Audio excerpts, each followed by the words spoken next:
What's good, Top 10ers? Welcome back to the most amazing Top 10. My name's Danny Burt. You can follow me on Instagram down there. And this is the channel where we take all kinds of weird and wonderful things from all over the world and turn them into a nice little Top 10 list so you guys don't have to. And today, we got the Top 10 disturbing facts about Coca-Cola.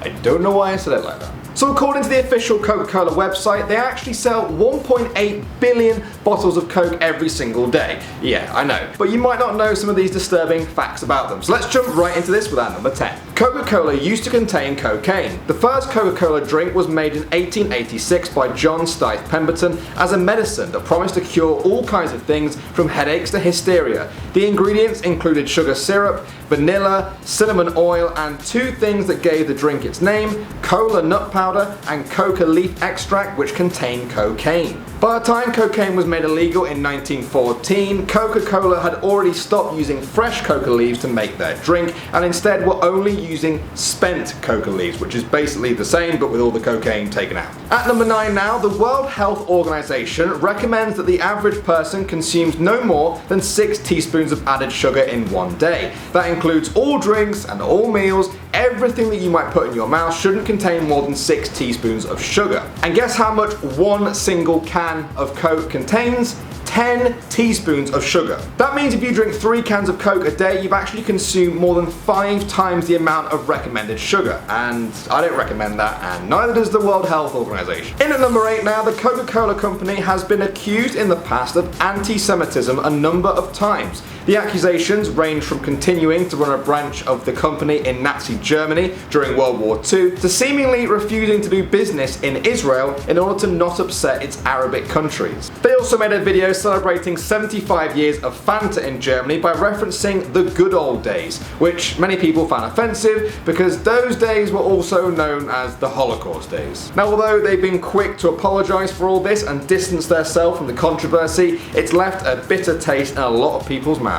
On to number 7, and we've got the fact that someone actually died from drinking too much Coke. In 2013, a New Zealand coroner said that Coca-Cola was a substantial factor in the death of a 30-year-old Natasha Harris. She apparently drank 10 litres or 2.6 gallons of Coke every single day. Her family said she had an addiction, and if she didn't get her fixed, she would go into withdrawal and start shaking. One day she had a heart attack, went into cardiac arrest and died. The coroner said that she died due to insufficient potassium levels and excessive caffeine levels. So enjoy your Coke responsibly, guys, because if you're measuring it by the gallon, you're probably doing it wrong. At number 6 now, Coca-Cola once ran a secretive campaign called H2NO that trained restaurant employees to dissuade people from ordering tap water and persuade them to order Coke. Restaurants like Olive Garden were eager to get on board with the campaign because they didn't like how many of their customers were getting water instead of paying for a drink.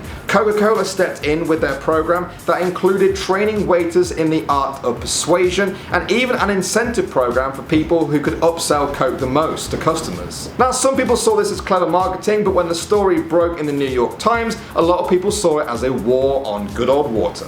In at number 5, we're going over to India. In 2003, the Centre for Science and Environment of New Delhi announced that Coke in the country was found to contain pesticides, the substance used for killing insects on crops. They found that Coke contained 30 times the amount of pesticide levels considered safe for human consumption. If pesticides are consumed by humans, it can cause cancer and reduce bone mineral density. Not good stuff, and to this day, Coke still denies that there was any pesticides in their drink. But this didn't stop an 11% drop in sales. I guess most people are like, if there's a chance that there might be pesticides in that Coke, I'll just have a Dr. Pepper. On to number 4 now, and it's the fact that Coca-Cola's controversy isn't limited to the distant past. In 2014, they came under international fire for continuing to sponsor the Winter Olympics in Sochi, despite President Putin's infamous anti-gay laws in Russia. Gay rights activists slammed Coca-Cola for continuing the sponsorship. One group, All Out, hired trucks to circle Coca-Cola's headquarters in Atlanta with billboards urging the company to call on Russia to repeal the anti-gay laws.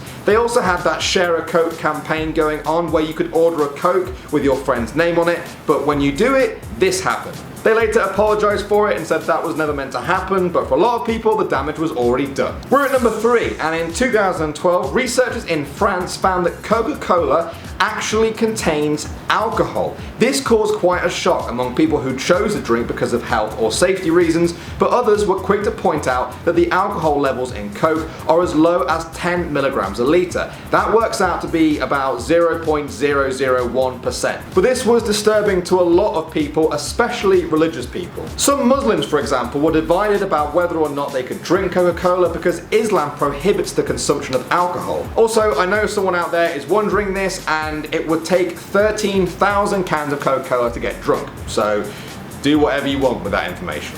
We've reached number 2, and we're going back to April the 3rd, 1968. This was the day before Martin Luther King was assassinated in Memphis, Tennessee. He gave his now famous mountaintop speech, but this was only part of a bigger speech. Listen to this often forgotten part of it. To this, we're asking you tonight to go out and tell your neighbors not to buy Coca-Cola in Memphis. And why was Martin Luther King telling people to not buy Coke? Well, he felt that people shouldn't be economically supporting the Coca-Cola company, who was said to be exploiting their black workers.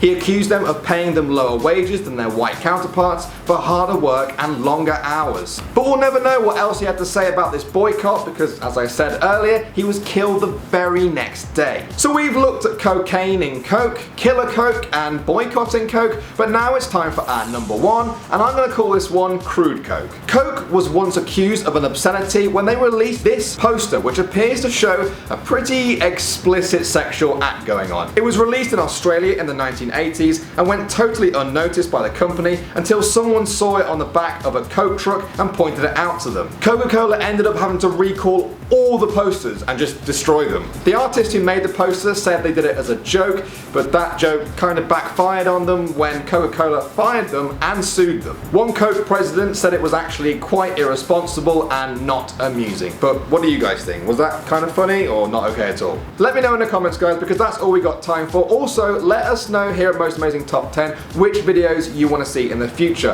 I often scroll through the comments and I'm picking out the best suggestions I see, and we might make them into a video just like this one. In the meantime, guys, thank you so much for watching these videos. It means so much to us here, and if you haven't subscribed already, then please hit that button so you can stay up to date with our daily videos on this channel. There's 2 of them floating over there right now. In the meantime, thanks for watching Most Amazing Top 10. My name's Danny Burt. You can follow me on Instagram down there, and I'll see you guys very soon.